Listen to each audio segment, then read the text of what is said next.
Bonjour à tous et bienvenue au BTP CFA de la Charente.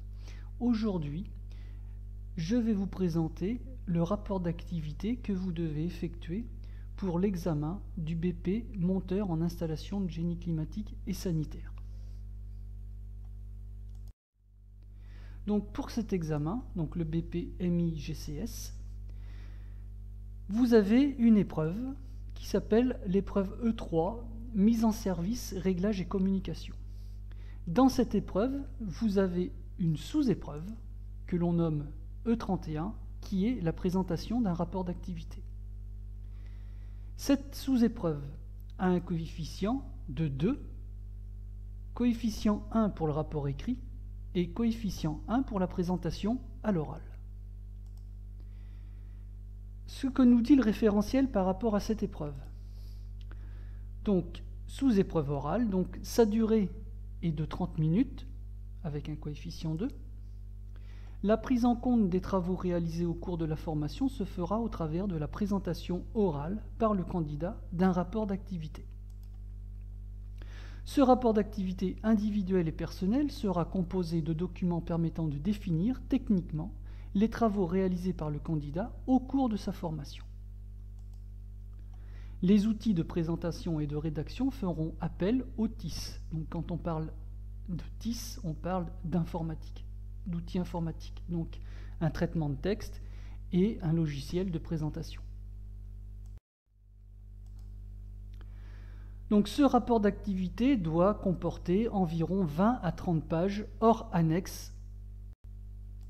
À l'intérieur, on doit retrouver la présentation succincte de l'entreprise, la présentation concise de l'ensemble des activités pratiquées et ou observées par le jeune, par l'apprenti, la description de 2 activités contextualisées dans chacun des domaines, donc climatique et sanitaire, que le candidat a choisi de développer avec les indications suivantes pour chaque activité. Donc, le choix des activités présentées et argumentées.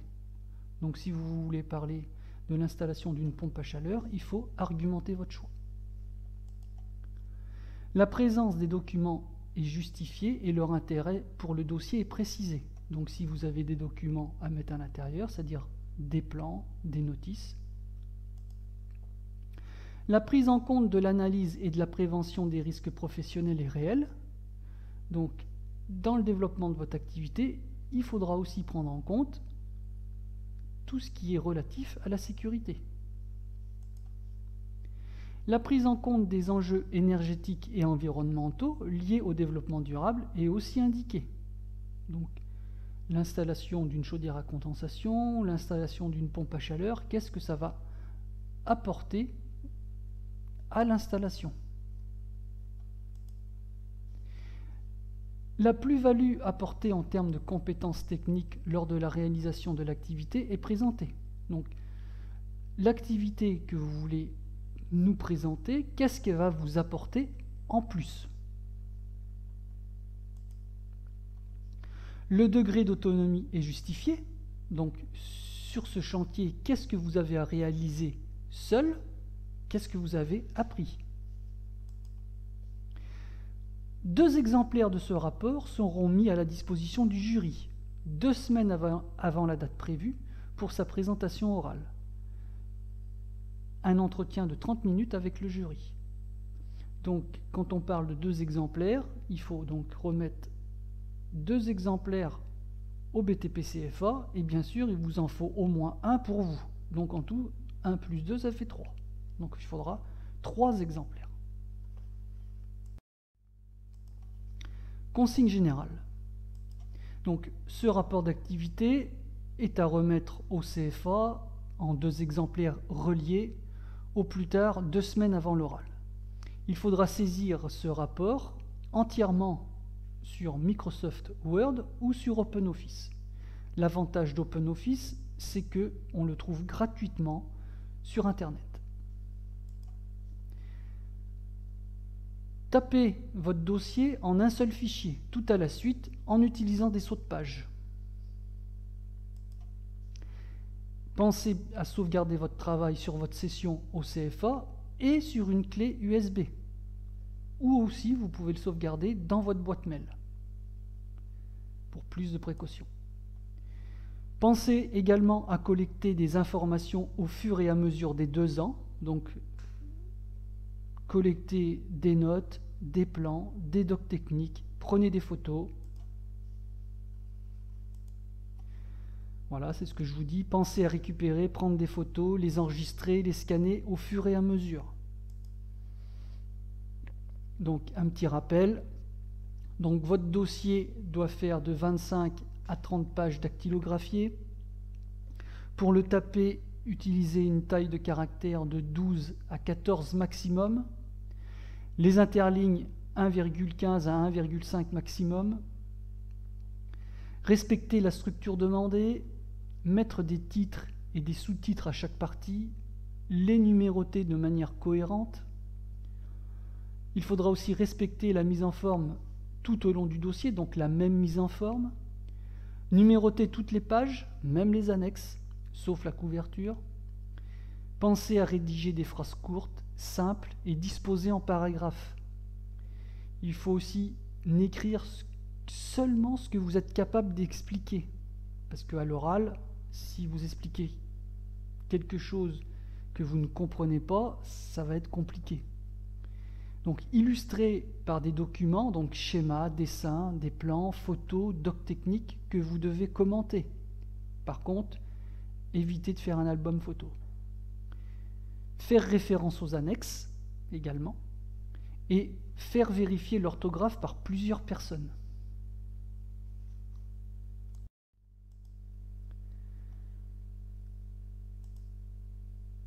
Ensuite, structure et suivi du rapport. Donc, votre rapport doit comporter une page de garde, une page avec les remerciements, une page également avec le sommaire, ensuite une introduction où vous vous présenterez, une première partie où vous allez présenter l'entreprise. Dans la seconde partie, vous allez faire la présentation des activités pratiquées en entreprise, une présentation concise de l'ensemble des activités pratiquées ou observées. Ensuite, troisième partie, donc présentation de 2 activités choisies, description donc de 2 activités choisies par le candidat parmi l'ensemble des travaux réalisés. Donc il faudra une activité en installation sanitaire et une activité en installation thermique. Ensuite, une page sur la conclusion, donc un bilan personnel, et ensuite le reste, donc des annexes. Donc ça peut être les plans, les coupes, dessins de détail, des fiches techniques, qui justifient la description et restituent le contexte de l'activité. Alors, la page de garde, qu'est-ce qu'elle doit comporter? Donc c'est la couverture de votre rapport qui donnera sa première impression au lecteur. Donc il faut en soigner la présentation, c'est important. Il faut une belle page de garde. Donc doivent apparaître dans cette page de garde votre prénom et votre nom, évidemment, le diplôme préparé et la période sur laquelle vous l'avez préparé, le titre de votre rapport, le nom de l'entreprise dans laquelle vous avez effectué votre apprentissage, le nom de l'établissement, donc le BTP-CFA de la Charente. Dans le sommaire, on doit retrouver le plan de votre rapport, donc détaillé. Donc il est important également de bien numéroter vos titres et d'indiquer la page où ils se trouvent. Il faut donc bien paginer votre rapport, bien numéroter les pages.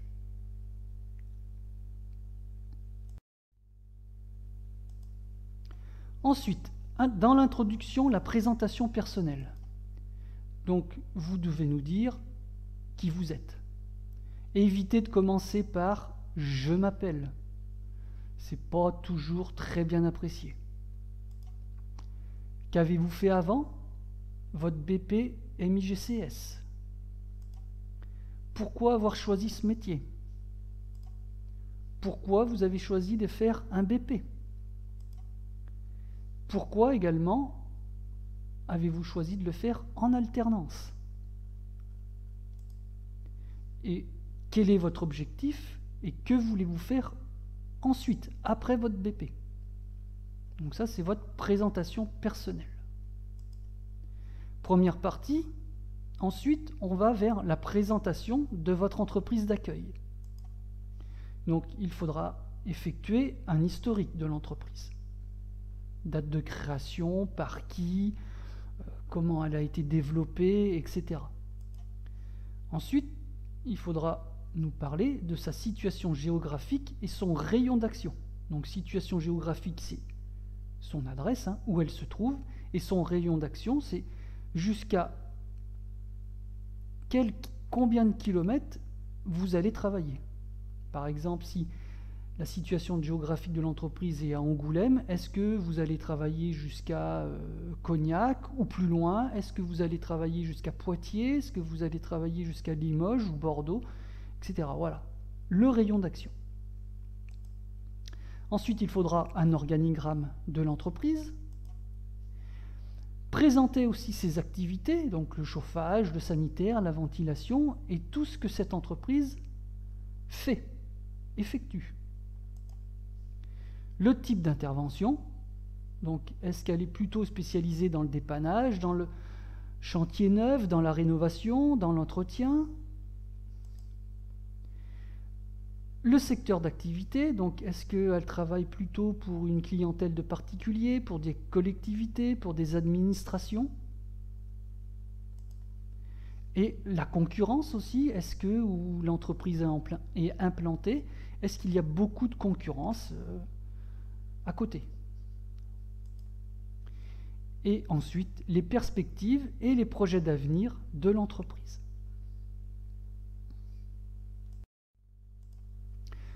Deuxième partie, donc présentation des activités pratiquées en entreprise. Donc là, il s'agit d'une présentation concise de l'ensemble des activités pratiquées et ou que vous avez observées. Donc choisir les activités que vous réalisez le plus souvent et qui vous intéressent le plus. C'est bien plus simple par la suite à expliquer. Pour chacune de ces activités, précisez le secteur d'activité, le type d'intervention, votre implication, votre degré d'autonomie. Il faudra mettre en avant vos compétences, ce que vous êtes capable de faire, la diversité des travaux réalisés, votre intérêt pour ce métier, l'autonomie acquise au cours de la formation.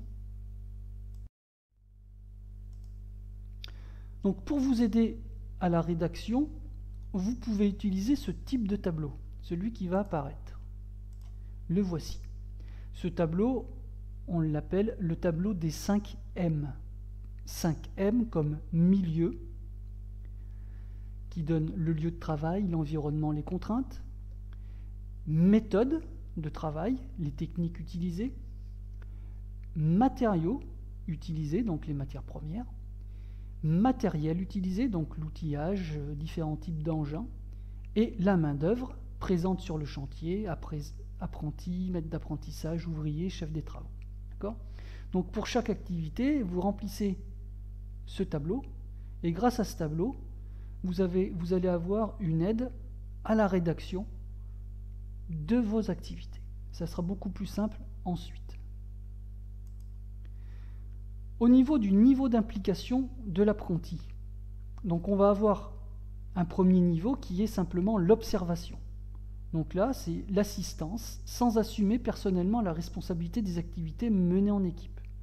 Donc là, vous êtes avec votre maître d'apprentissage et vous l'observez travailler. Bon, vous l'aidez évidemment, mais la plupart des choses, c'est votre maître d'apprentissage qui va les effectuer.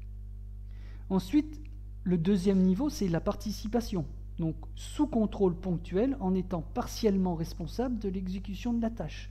Donc là, vous êtes sur un chantier et vous participez à l'élaboration, la pose d'un matériel, des matériaux. Ensuite, Troisième niveau d'implication, c'est l'intervention seule ou en équipe en toute autonomie dans la réalisation de la tâche. Donc là, vous réalisez seul une tâche.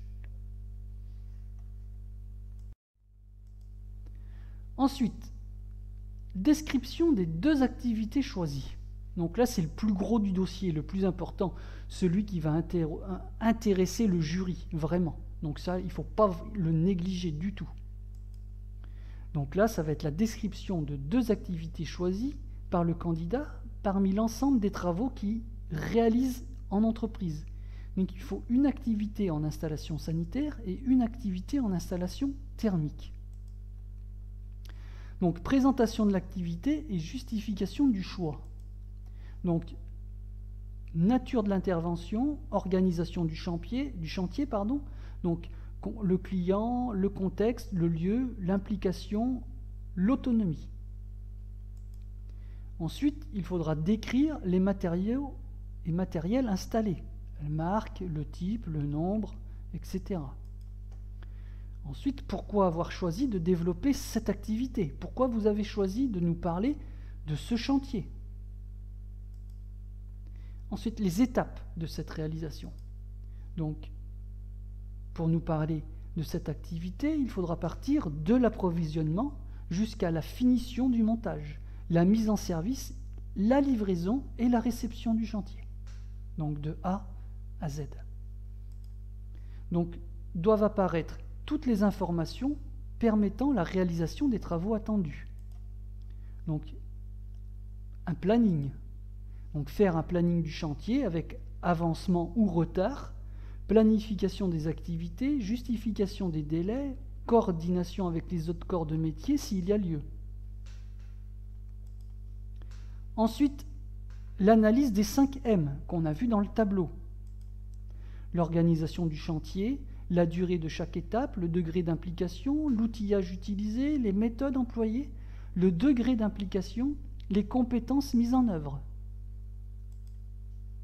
Ensuite, il faudra ne pas oublier de parler de la sécurité. Les dispositions de sécurité, donc sécurité collective, individuelle, celles que vous avez été obligé de mettre en place pour la sécurité collective, par exemple. Respect des normes.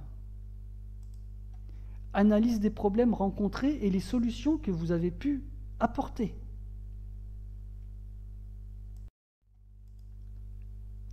Analyse technologique.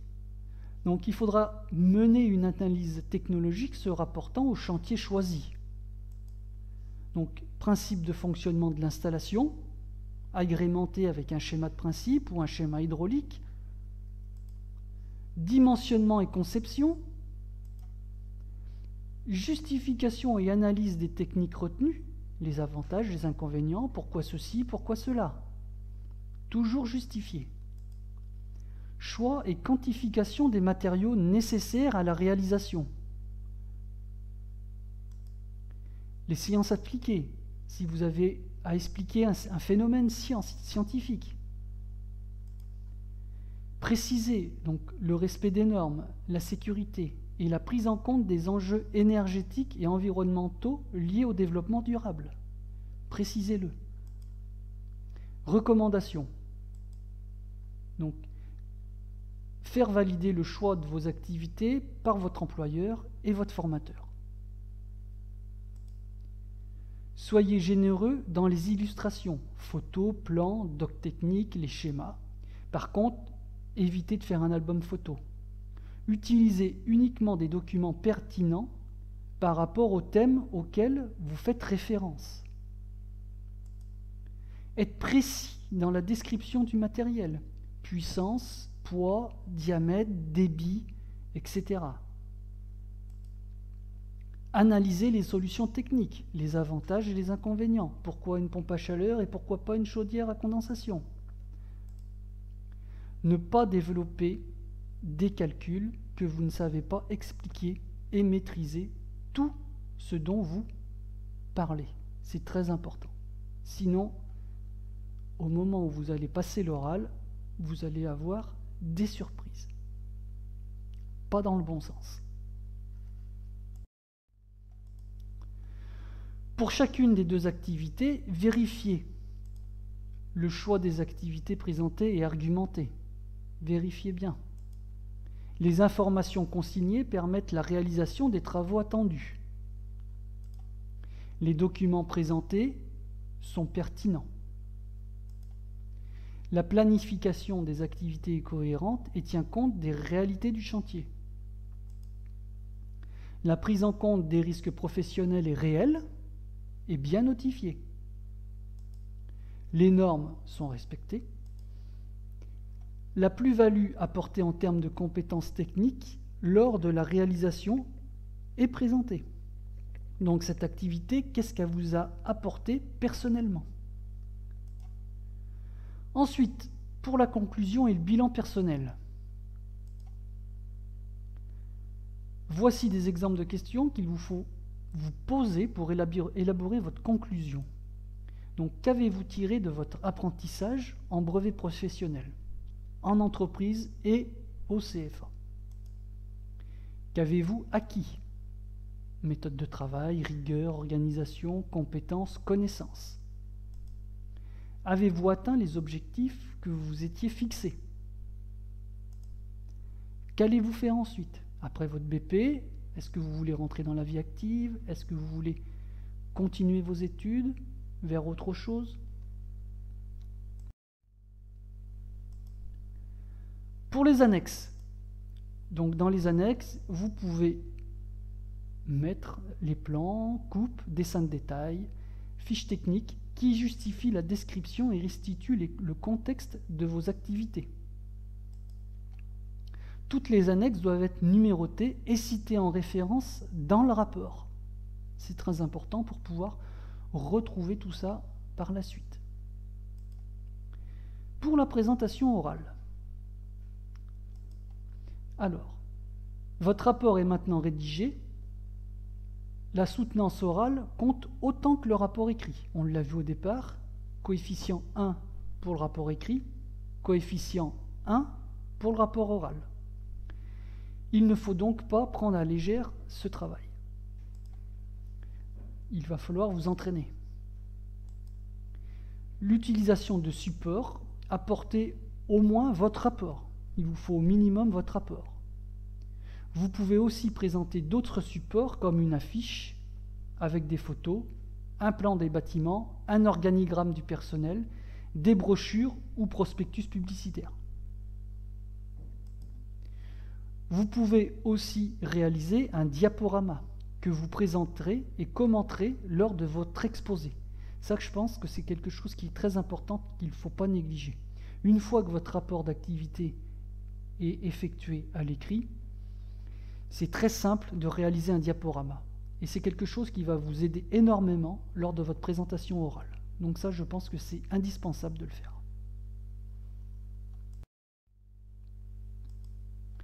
Les choses à faire pour la présentation orale. Donc, gardez bien en tête que vos auditeurs ne connaissent rien de votre rapport. Écoutez vos auditeurs quand ils posent une question. Faites attention à ne pas répondre à côté ou à contredire votre rapport écrit. Présentez-vous d'une manière convenable, lavé, coiffé et bien habillé. Ça aussi, c'est très important. Les jeans troués, il vaut peut-être mieux les éviter.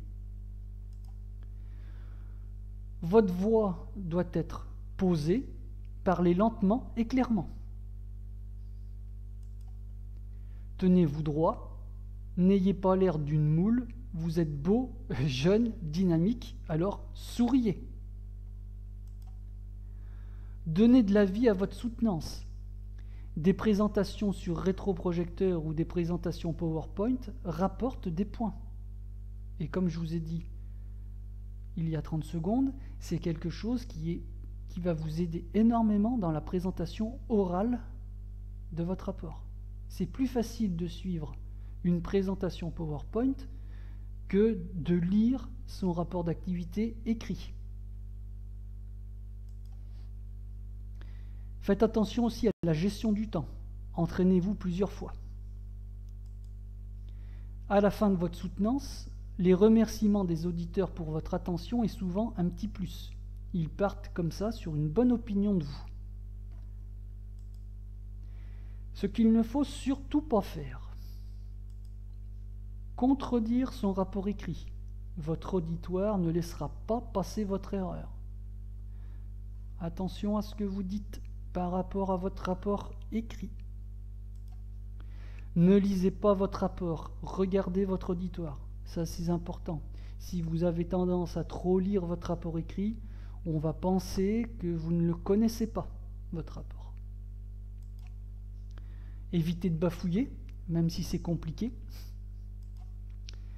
Évitez d'être grossier, vulgaire et insolent. Ça, c'est rédhibitoire, évidemment. Évitez les mains dans les poches, c'est beaucoup mieux.